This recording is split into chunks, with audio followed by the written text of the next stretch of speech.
exatamente como Deus em Cristo perdoou você. Jó não foi uma lenda. A história dele não é um mito.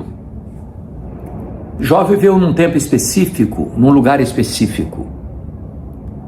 Mas sua vida traz lições que cruzam os séculos e chegam até nós. Hoje eu quero tratar com você de um dos assuntos mais empolgantes, que é a restauração de Deus na vida e na família. A Bíblia diz que Jó era o homem mais piedoso da sua geração. Homem íntegro, reto, temente a Deus e que se desviava do mal. E ele também era o homem mais rico do Oriente, significando com isso que não é pecado ser rico, que não há nenhuma incompatibilidade entre a riqueza e a piedade. O problema não é ter dinheiro, é o dinheiro nos ter. O problema não é possuir dinheiro, é ser possuído por ele. O problema não é ter dinheiro como servo, é ter dinheiro como patrão. Além disso, Jó, sendo o homem mais piedoso e o homem mais rico, era também um pai exemplar. Ele tinha 10 filhos e mantinha os seus filhos sempre debaixo dos seus olhos, de seus conselhos, de suas intercessões, de suas orientações. Este homem, certa feita, foi alvo de uma avaliação divina e de uma acusação de Satanás. Deus disse para Satanás: observaste meu servo Jó? Porque não há ninguém na terra semelhante a ele, homem íntegro, reto, temente a Deus, que se desvia do mal. Então Satanás respondeu para Deus: também puderas. Tu tens abençoado a vida dele, tu tens cercado a vida dele com uma grande muralha de proteção.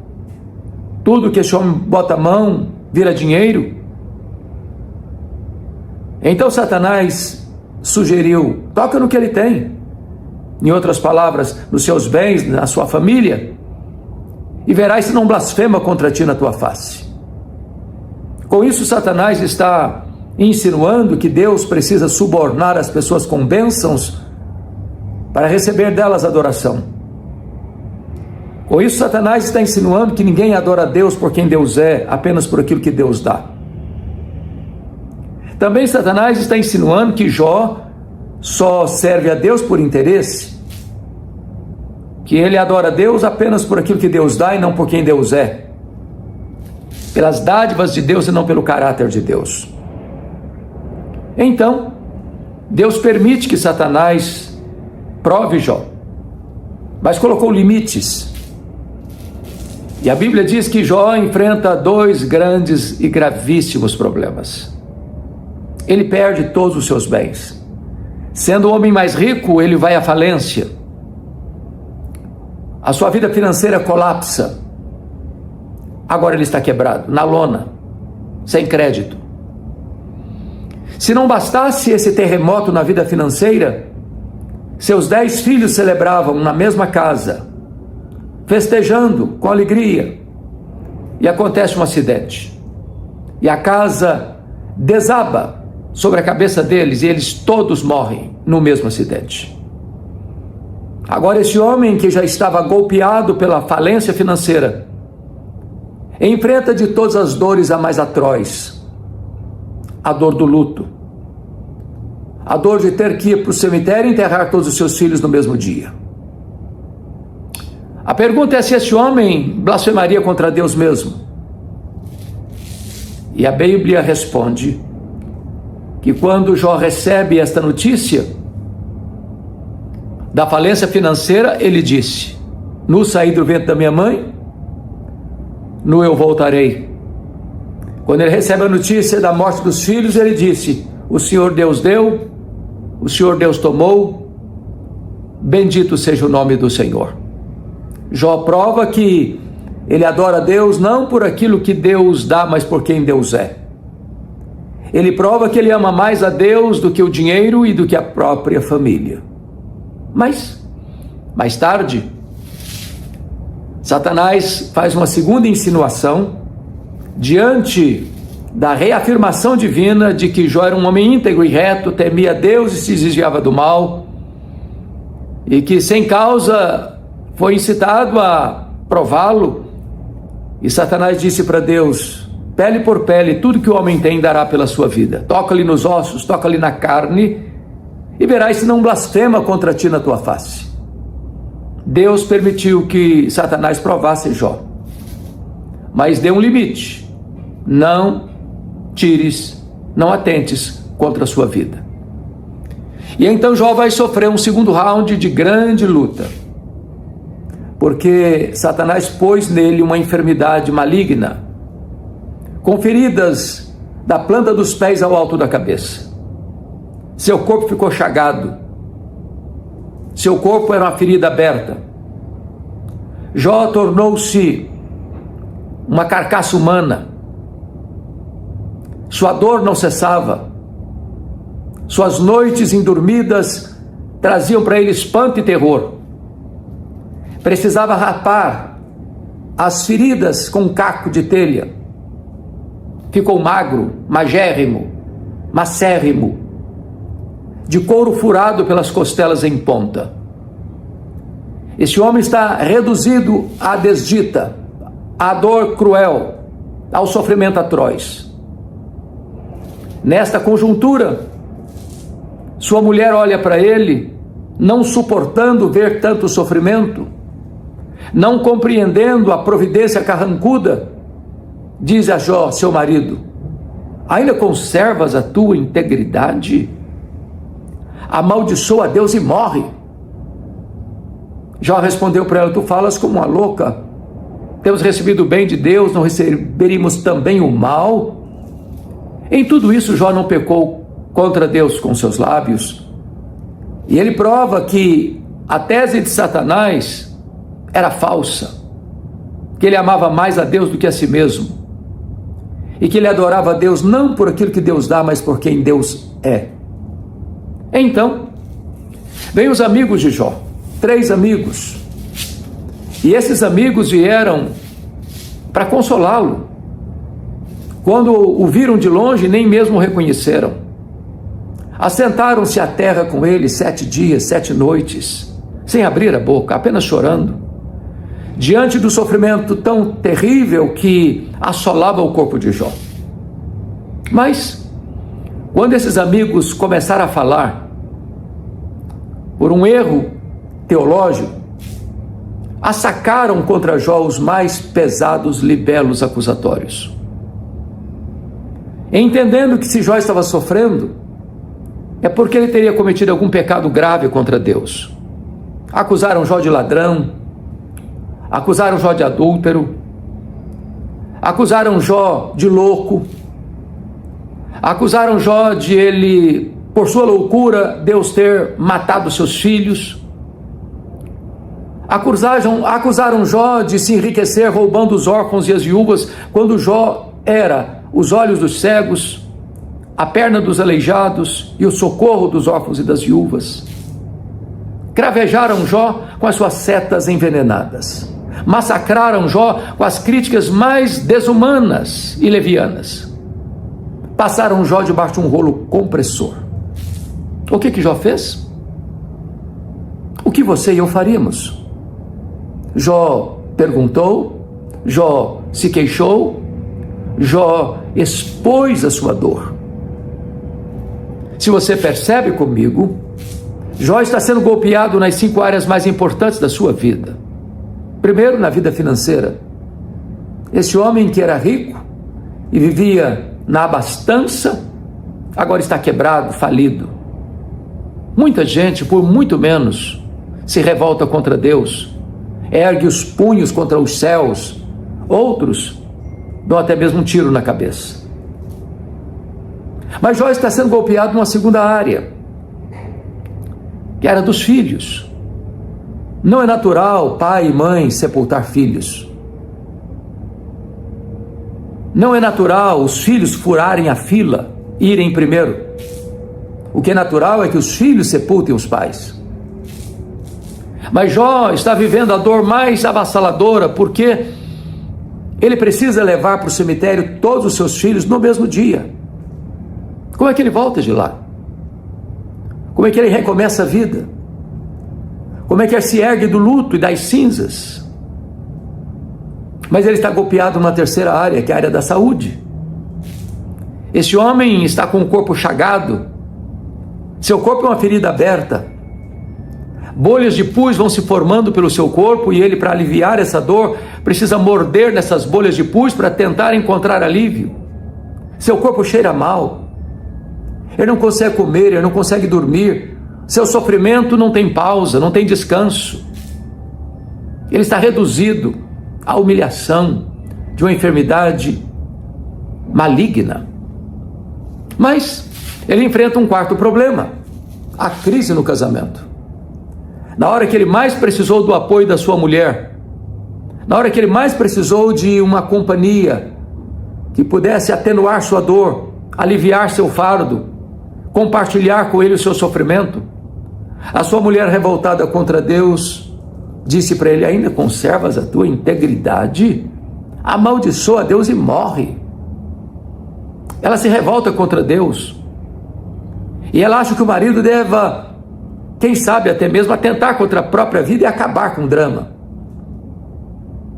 Mas, em quinto e último lugar, Jó enfrenta uma crise com as amizades, porque aqueles que vieram para consolá-lo são os seus acusadores.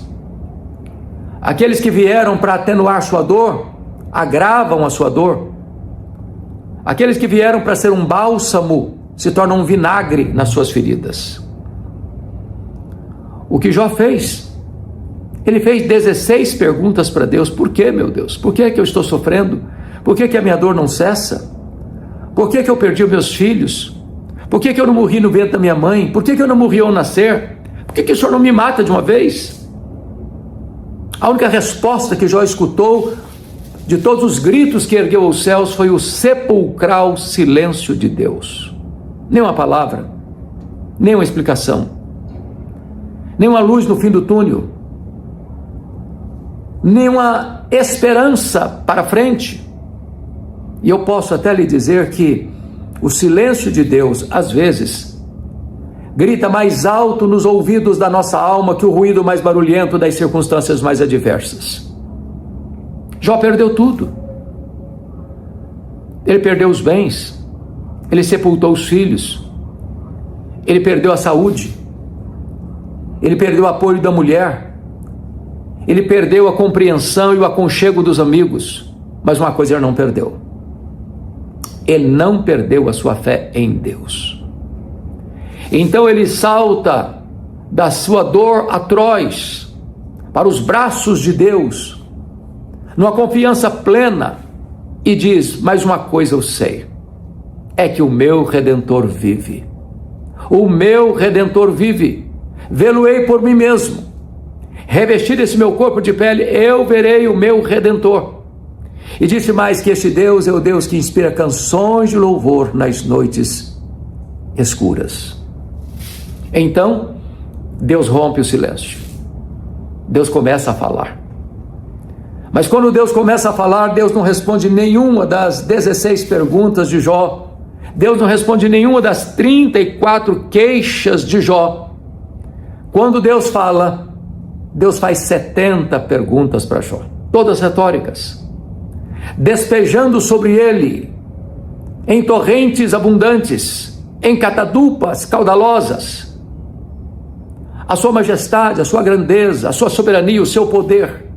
E pergunta para Jó: ô Jó, onde você estava quando eu lançava os fundamentos da terra? Onde você estava quando eu espalhava as estrelas no firmamento? Onde você estava quando eu cercava as águas do mar para elas não invadirem a terra? E Deus foi despejando sobre Jó a sua grandeza, a sua soberania, o seu poder. Então Jó foi se encolhendo, e se encolhendo, e se encolhendo, para descobrir as verdades mais importantes que transformaram a sua vida. E a primeira verdade está lá no capítulo 42, versos 1 e 2, ele disse: agora eu sei que tudo podes. Nós temos fraquezas intransponíveis, fraquezas físicas, fraquezas emocionais, fraquezas morais, fraquezas espirituais, mas o nosso Deus tudo pode. Para Ele não há impossíveis, para Ele não há doença incurável, para Ele não há vida irrecuperável, para Ele não há casamento tão crítico que não possa ser restaurado, para Ele não tem causa impossível, não tem problema insolúvel. Ele tudo pode. A segunda descoberta de Jó são os planos de Deus, vitoriosos, triunfantes, que não podem ser frustrados. Ele diz: nenhum dos teus planos pode ser frustrado. Deus não usa rascunho nos seus planos. Deus não precisa fazer revisão nos seus planos. A palavra de Deus não precisa ser atualizada nem ressignificada. Deus vê o eterno, Deus vê o futuro no seu eterno agora. Ele tem o controle de tudo. Ele não é pego de surpresa. Ele não está lá no céu esfregando as mãos, ansioso, sem saber o que vai fazer com a sua vida. Seus planos são eternos. Seus planos são vitoriosos. Seus planos não podem ser frustrados. Não cremos, portanto, em acaso. Não cremos em sorte. Não cremos em azar. Não cremos em determinismo cego. Não cremos em olho gordo. Não cremos em misticismo. Nós cremos e sabemos que as mãos de Deus dirigem o nosso destino. A terceira coisa que Jó descobriu que mudou a sua história foi o seu limitado conhecimento. Ele disse: eu falei muita coisa sem saber. Eu falei muita coisa sem compreender. E aqui está um ponto da mais alta importância, porque quanto mais sábio você é, mais cônscio da sua limitação você é. Quanto mais você sabe que pouco sabe, porque o que você não sabe é muito maior do que o que você sabe. Então, quando alguém fica arrotando muito conhecimento, é porque sabe muito pouco, porque quem faz barulho é lata vazia. Quarto lugar, Jó passa a ter uma compreensão mais ampla de Deus. Ele diz: eu te conheci só de ouvir, mas agora os meus olhos te veem. Agora ele tem uma compreensão mais ampla, mais profunda de quem é Deus, do conhecimento de Deus. E o próprio Senhor Jesus vai afirmar lá em João 17,3 que a vida eterna é esta: é conhecer a Deus e a Jesus Cristo, a quem Deus enviou. Então, como Deus é inesgotável em seu ser, nem toda a eternidade será suficiente para nós esgotarmos o conhecimento de Deus. Atendendo à orientação do profeta, conheçamos e prossigamos em conhecer ao Senhor. Mas finalmente, Jó descobre também a enormidade do seu pecado. Ele diz: por isso eu me abomino no pó e na cinza. Alguém pode dizer: mas esse não era o homem que Deus havia falado sobre ele, que era o homem mais piedoso da sua geração? Sim, é este homem mesmo. Como é que este homem vem fazer uma confissão tão dramática quanto esta? Se abomina no pó e na cinza? É que aqueles que estão longe de Deus, nem consciência de pecado eles têm. Mas quanto mais perto da luz, mais consciência de pecado você tem. Só aqueles que estão longe de Deus não se reconhecem pecadores. Mas quando você está perto da luz, então você tem plena certeza de que é pecador e carece da graça de Deus. Deus vai restaurar a sorte de Jó. Está lá em Jó 42:10. Quando ele começa a orar pelos seus amigos, Deus restaura a sua sorte e dá a ele em dobro tudo que outrora possuíra. E por que Deus o restaurou quando ele orava pelos seus amigos? Porque ele foi acusado pelos seus amigos, acusado injustamente. E quando você é acusado e acusado injustamente, você se defende, você fica magoado, você fica triste, você não celebra isso. E às vezes Jó, que se defendeu o tempo todo, tinha no coração alguma nesga de mágoa pela injustiça sofrida diante do seu atroz sofrimento. E Deus disse: meu filho, saia da arena da autodefesa, e entre na brecha da intercessão. Porque você não pode orar por alguém e ter mágoa dele ao mesmo tempo. Então Deus restaurou a sorte de Jó, quando ele espremeu o pus da ferida e passou a orar em vez de se defender. Você não tem que se defender, você tem que andar com Deus. Porque quando você anda com Deus, Deus defende você. E as 5 áreas que Satanás intentou destruir na vida de Jó e colocá-lo longe de Deus, Deus restaurou todas elas. Primeiro, Deus restaurou sua vida física. Jó foi curado e viveu ainda mais 140 anos. Segundo, Deus restaurou sua vida financeira. Ele ficou mais rico ainda, o dobro mais rico do que era. É o Deus da restituição. Terceiro, Deus restaurou as amizades. Os amigos de Jó tiveram que ir a Jó, por orientação divina, para que Jó orasse por eles, para eles serem restaurados. Ou seja, Deus está honrando Jó. Em outras palavras, quando você cuida da sua piedade, Deus cuida da sua reputação, e aqueles que criticaram você vai terem que voltar a você e mudar de opinião a seu respeito. Quarto lugar, Deus restaurou o casamento de Jó.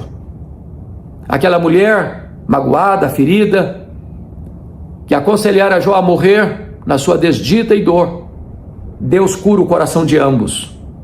E esse coração curado agora se reconcilia um com o outro e passam a ter mais 10 filhos. Deus é especialista em pegar cacos, vasos quebrados e fazer vasos novos. Mas a quinta e última área que Deus restaurou foram os filhos. Jó teve mais 10 filhos. Agora Jó tem 10 filhos no céu. Agora Jó tem 10 filhos na terra. Deus restaurou e restaurou completamente. A intenção de Satanás era colocar Jó longe de Deus. O que ele conseguiu foi colocar Jó mais perto de Deus. Sabem por quê? Porque os planos de Deus não podem ser frustrados. Quero concluir essa mensagem dizendo para você que para Deus não há impossíveis. Talvez você esteja vivendo uma luta, uma grande luta, talvez na sua vida financeira, talvez com seus filhos, talvez com a sua saúde, talvez com o seu casamento, talvez com seus relacionamentos interpessoais, com as suas amizades. Eu quero dizer para você que Deus é poderoso para mudar o placar do jogo, virar a mesa da história, mudar o cronograma da sua vida e restaurar todas estas áreas que estão em crise na sua história. O nosso Deus é o Deus da restituição. Ele tem todo o poder nos céus e na terra. Ele tudo pode e os seus planos não podem ser frustrados. Espero que esta mensagem de encorajamento e de consolo tenha sido um bálsamo para o seu coração, porque o Deus de Jó é o nosso Deus. O que ele fez, ele pode fazer de novo, porque ele é o mesmo ontem, hoje, para sempre o mesmo, imutavelmente o mesmo, com o mesmo poder, com o mesmo amor, com a mesma graça. Deus abençoe sua vida. Deus abençoe sua família. Se esta mensagem foi importante para você, compartilhe-a com as pessoas que você ama. Se você ainda não está inscrito no meu canal do YouTube, inscreva-se e acione o sininho para que você seja notificado e receba todos os nossos vídeos que diariamente chegam até você para o seu enlevo espiritual. Deus abençoe. Um grande abraço a todos.